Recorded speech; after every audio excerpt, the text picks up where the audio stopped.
Hello guys welcome to my new blog होइन। आज म दुध रोटी बनाउन गइरहेछु। सबैभन्दा पहिला मैदा लिने, मैदा सँगसँगै मैले चाहिँ आँटा पनि मिसाउन गएको छु। तपाईँलाई चाहिँ आँटा कस्तो लाग्छ होइन? मलाई चाहिँ मेरो बच्चाहरूलाई धेरै मनपर्छ, त्यही भएर मैदा मात्रै दिँदाखेरि अनहेल्दी हुन्छ नि त।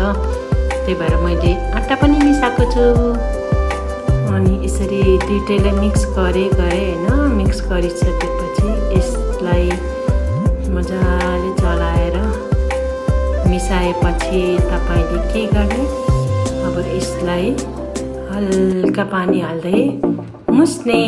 यसरी मुस्दै मुस्दै मुस्दै मजाले पानी हालेर मुस्ने। अलिक गिलो गिलो बनाउनुपर्छ, किनभने दुध रोटी बनाउँदा अलिक गिलो गिलो मिठो हुन्छ अनि सफ्ट हुन्छ होइन। त्यही भएर मलाई चाहिँ यस्तो मनपर्छ। तपाईँहरूलाई चाहिँ गिलो मनपर्छ कि कडा मनपर्छ कमेन्ट गर्नुहोस् होइन।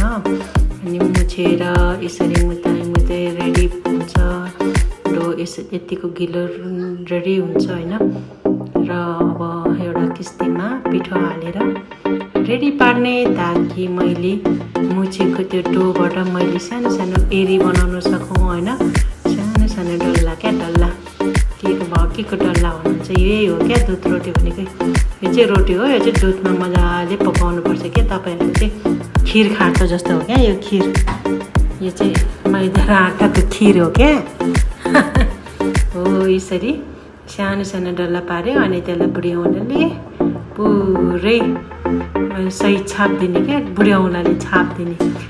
र मैले यसरी नै गर्दै गर्दै गर्दै यतिको बनाएँ यसरी होइन। यो डल्लोमा चाहिँ दुध पस्छ क्या, अनि दुध पसेपछि भरे मिठो हुन्छ क्या। अब दुध अर्को भाँडामा बनाउन थाल्ने। अब त्यति रेडी गरिसकेपछि दुध बसाउने। दुध तपाईँलाई अलिक धेरै नै चाहिन्छ। मलाई चाहिँ अब त्यति जहाँ बनाउँदाखेरि 3-4 लिटरै गयो होइन। मजाले दुध हालेर पकाउनुपर्छ क्या। दुध पहिला दुध मजाले उमालेर पकाउने होइन। दुध उम्लिसकेपछि अब के गर्ने, एउटा एउटा गर्दै नटासाइकन मजाले छुट्याएर यसरी पकाउनु पर्छ। यसरी एउटा एउटा एउटा गर्दै हाल्नुपर्छ। टाँसियो भने फेरि पाक्दैन नि त, मजाले पक्नु पर्यो। अनि उता मेरो भान्जीले चाहिँ उपर मासु र आलु बनाउँदैछ, यसको लागि शीतल क्या। तपाईँले खिर खाँदाखेरि कस्तो ढ्याउ हुन्छ नि, त्यही भएर त्यो के भन्छ ग्यास्ट्रिक नहोस्, अलिअलि पिरो पनि खाउँ भनेर शीतल जस्तै सुकुटी र आलु बनाउँदैछ, भुट्दैछ क्या। अनि म चाहिँ यता एरी हाल्दैछु मजाले, एक एकवटा गर्दै नटासिकन। अनि भान्जीले नि मलाई यता सघाउँदैछ। यसरी बिजनै भयो एरी हालेर, दुधमा एरी हालेर बिचमा चलाउनु पनि पर्छ, टाँसिन्छ भनेर होइन। अनि त्यही हो, अब यसरी हाल्दै जाने हो। हाल्ने प्रोसेस अलिक लामै हुन्छ होइन साथी हो। त्यही हो, अब कति एरी थियो होइन, त्यो एरीलाई एउटा एउटा गर्दै यसरी हाल्दै हाल्दै हाल्दै हाल्दै गयो। हालेको भिडियो अलिक धेरै लामो क्या हो। अनि त्यही हो साथी हो, एउटा हातले अल्छिरहेको बित्ता हातले हालेको, फेरि बित्ता हातले हाल्दा त्यस्तो झन्डै लडेर गएर फेरि एउटा हातले हालेँ होइन। त्यही हो, अब बिस्तारै चलाउँदै पनि गर्नुपर्छ, नत्र टाँसिन्छ कि। फेरि त्यो गाह्रो छ नि पकाउन। हेर्दा पो कति सजिलो देख्छ है, मान्छेहरू खाँदाखेरि कति सजिलो हुन्छ। उछिर्छ फेरि त्यस्तै हेर्नु न कसरी उछिर्छ क्या।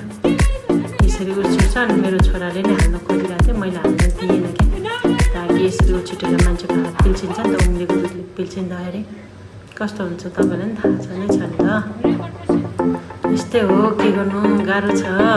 बच्चाहरूले के मन पराउँछ। तर यो चाहिँ मेरो फेभरेटै हो है साथी हो। पहिला म बिरामी हुँदाखेरि पनि म केही खान मन लाग्दैन। अनि मम्मीले आँटा र अनि आँटा त होइन, त्यतिखेर चाहिँ मैदा नै मजाले हो यसरी दुधमा मजाले पकाएर दिनुहुन्थ्यो क्या। त्यो स्वादै आमामा के भन र, आमाको हातको भएर कि क्या हो, त्यो स्वादै बेग्लै क्या। आमामा यति मिठो हुन्थ्यो कि के गर्नु र।